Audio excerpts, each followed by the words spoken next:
Fisk unit. Fisk unit. Alright, look. Hit the like button, hit the sub button, and hit that notification bell. You understand me? Subscribe to my channel, join this Fisk unit army, and get Fisk unit tough. Okay? I got a gripe. And it's with these experts who rank these quarterbacks and continue to disrespect Daniel Jones, okay? They continue to disrespect the anointed one, the chosen one, the one who fell from the sky to deliver the New York Football Giants from evil. Okay, they continue to disrespect this man. And it bothers me because he just went to the second round of the playoffs with concession stand workers at wide receiver.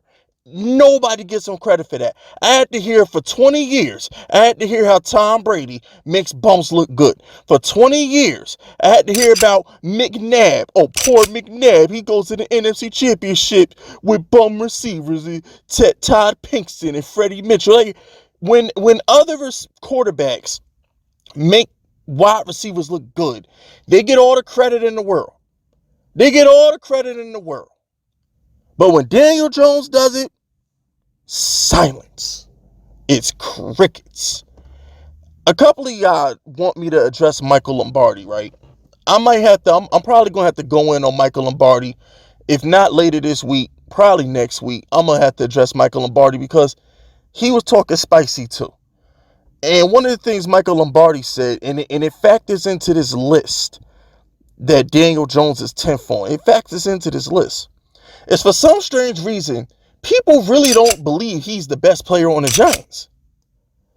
I don't care if you are the biggest Daniel Jones hater on the planet. If you say Daniel Jones is not the best player on the Giants, you should be banned from talking football. You should be banned from talking sports. And if I'm close to you, I might knock a couple teeth out. I got a bad habit of punching, slapping, elbowing, and high kicking people depending on how old I was when you were talking spicy. I used to take Taekwondo. I could hit you with a roundhouse looking like Fist Claude Van Damme out there. I used to get busy. But anyway, you need to be punished. Daniel Jones is the only reason we won games. Didn't Daniel Jones have 7 fourth quarter comebacks or game winning drives or something like that? I think the only person who had more than him was Kirk Cousins, right? So if the Giants won 9 games and Daniel Jones literally had 6 or 7 game-winning drives out of the 9 wins we had, what are we talking about? Who's the best player on the team? Make it make sense. The Giants had 2 convincing wins all year. That would be the Colts and that would be the Texans. Outside of the Colts and the Texans, 7 of those games were nail biters. 7 of those games I wanted to take some cement and pour it on the cleats of Darius Slayton and dump them in the Hudson River. I wanted to take David Sills. I wanted to throw him in front of a bus. And I wanted to take Marcus Johnson or Richie James or one of them other Randalls and throw them in a freezer like Goodfellas. I couldn't stand the wide receivers. But Daniel Jones figured it out. He did. So when I see this list that has him 10th behind bums, B-U-M-S, all caps, bums.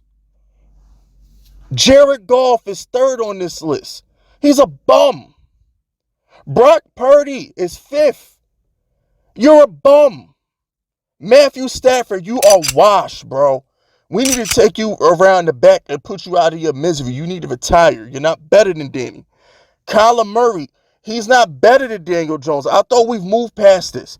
I thought the Daniel Jones-Kyler Murray debate has been squashed. The minute Daniel Jones won that playoff game, I thought that debate was over. I didn't even know we were still talking about who was better between Danny and Kyler.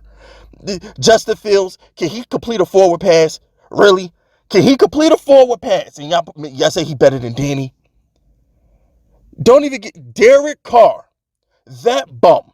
Derek Carr, who couldn't make the playoffs with Devontae Adams, Hunter Renfrow, the league leader in rushing, and Darren Waller, and he still missed the playoffs. That guy's better than Daniel Jones? Stop. Stop it. And the most egregious name on this list, who they rank ahead of Daniel Jones, is Kirk Cousins. I watched Daniel Jones go head-to-head with Captain Kirk twice. Both times in Minnesota. We went to Minnesota twice. We had to freeze our balls off in Minnesota twice. And I watched Daniel Jones put hands on that team. Daniel Jones ain't got no Justin Jefferson. Daniel Jones don't got no Adam Thielen. He don't got no TJ Hockenson. He don't got none of that. But he still outdid Captain Kirk twice. He only came away with one win, all right, because we didn't have a Dory the first game, and Justin Jefferson was out there wilding because we didn't have a Dory and McKinney. But in that playoff game where we had a Dory and McKinney, that Justin Jefferson crack got shut down. All right, so I watched Daniel Jones outplay Kirk twice. How was he higher than Kirk? I'll give you Jalen Hurts. I'll give you that. Even though we know Daniel Jones is better than Jalen Hurts, Daniel Jones is better than Jalen Hurts. When Jalen Hurts throws 24 touchdowns in a season, come talk. Daniel Jones threw 24 touchdowns in 12 starts as a rookie. Jalen Hurts ain't done that yet.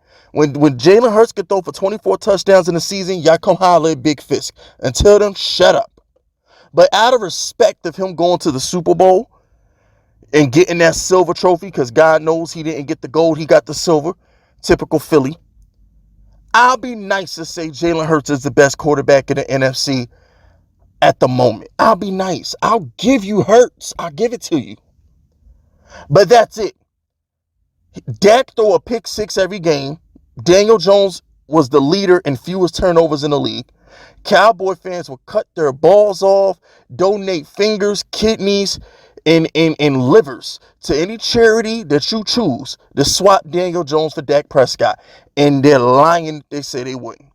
Daniel Jones does every single thing that they want Dak to do. Daniel Jones takes care of the ball, and he makes plays in the fourth quarter. Ain't that what they want Dak to be on a run-first, defensive-oriented team in Dallas? Ain't that what they want him to be? I thought so. So like I said, this list is disrespectful. The fact that they ranked Daniel Jones number 10 is a crime, and it bothers me because a year ago, when I preached the Daniel Jones gospel, when I spread this Daniel Jones word, when I gave you these Daniel Jones messages a year ago, I sounded crazy because y'all didn't see the vision yet. And that's fine. Some of y'all got to see it to believe it. I don't. I know these things, and I preach them, and I wait for them to come for fruition, and you know what I'm saying, I wait for y'all to catch up. That's why I have a channel. So I understand y'all calling me crazy a year ago. But after this dude wins a playoff game with construction workers, teachers, and Walmart greeters at wide receiver, he should be minimum top 3. Minimum. If you want to put Dak ahead of him, fine.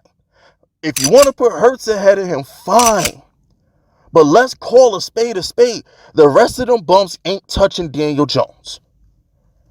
And I don't understand why his playoff win against the number 2 seed, a 13-win team, just gets disregarded. And I don't get it. On the road.